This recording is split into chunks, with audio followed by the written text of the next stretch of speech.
They know about the breakups, the promotions, the mother-in-law's drama, all while trying to do high-stakes chemistry on your skull. Welcome to today's episode of Crowned Conversation, where we talk everything hair. Now, imagine this. You finally get that Saturday morning hair appointment you've been waiting for the whole month. Your brain feels like it has 40 tabs open. 3 of them are frozen, and there's music playing from a source you can't even find. You sit down in that salon chair. Yes, the cape is snapped around your neck, and you feel that first glorious mist of water. You think this is it. This is my cool moment. And then it happens. Your stylist leans in, catches your eye in the mirror, and asks the dreadest question. So, do you have any big plans for the weekend or for the summer or whatever? Now, suddenly your me time feels like a job interview. You spend the next 2 hours explaining your career path, your dog's allergies,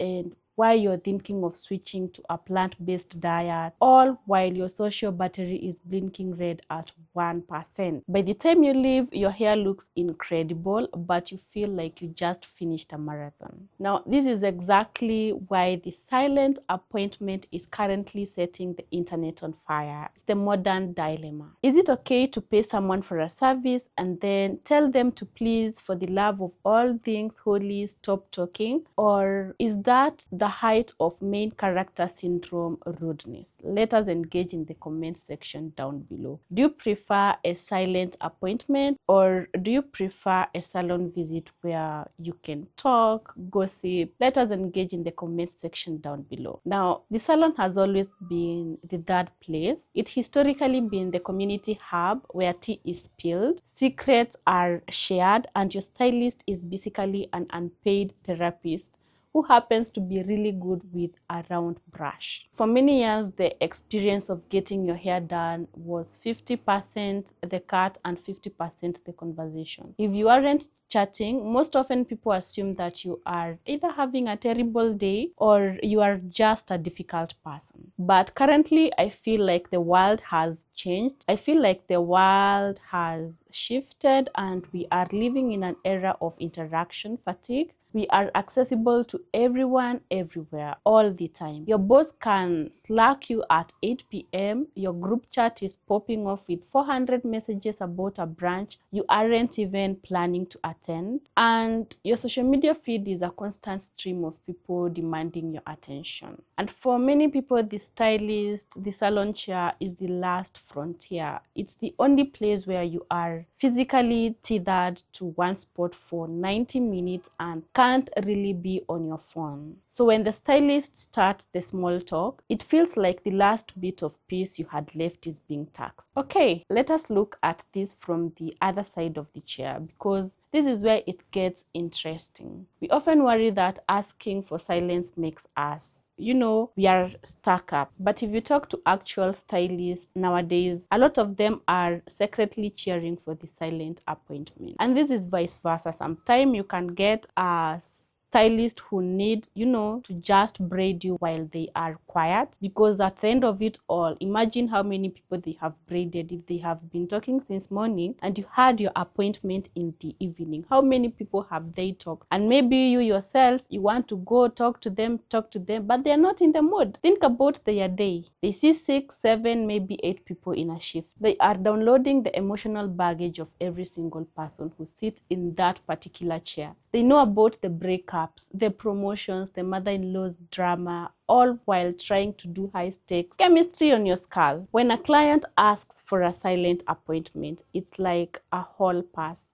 for the stylist brain too as well. They get to go into the flow. They can focus on the geometry of the cut or the perfect blend of the hair without having to maintain their customer service persona, without having to deal with your personality while holding a sharp object to your hair. So if both sides kind of want it, the stylist and the person being styled, why is it still so awkward to ask for it. It is all about the social battery script. Many people haven't quite figured out the etiquette yet. If you just sit down and put on noise cancelling headphones without saying a word, yeah, that's a bit cold. I feel like it's like ghosting someone while you're sitting right in front of them. The trick is to treat silence like a service, not a snub. And you can post your opinion on the comment section down below, but the most relatable way to handle it, just be honest about your battery. Try saying like, I've had such a loud week and have been looking forward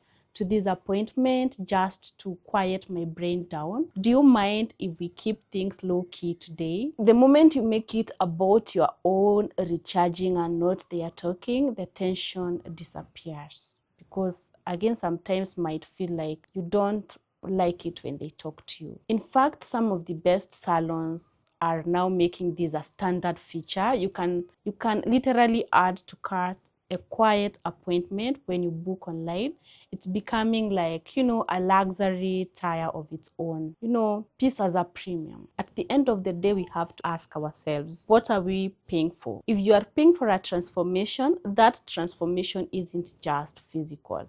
Sometimes the best thing a stylist can give you isn't just the perfect shade of blonde. It's those 30, 50, 20 or 90 minutes of uninterrupted meditative silence where you don't have to be a boss, a mom or a friend. You just get to be a person in the chair, just, relaxing and in your own world. If at all that is what you want. If that is the type of self-care that you want to have. So next time you have an appointment, next time you're feeling that internal scream when the small talk starts, remember you are not being rude, you are setting a boundary. And in a world that never stops talking, choosing silence must just be the most main character self-care move that you can make as a person. But the question is, now that you have that permission to be quiet, what are you going to do with all that headspace? Maybe you'll finally find that closed tab in your brain. Just don't forget to tip your stylist, because peace and quiet is a service worth each and every penny. If you can relate to today's episode, let us connect in the comment section down below. Remember to like this video and subscribe to my channel.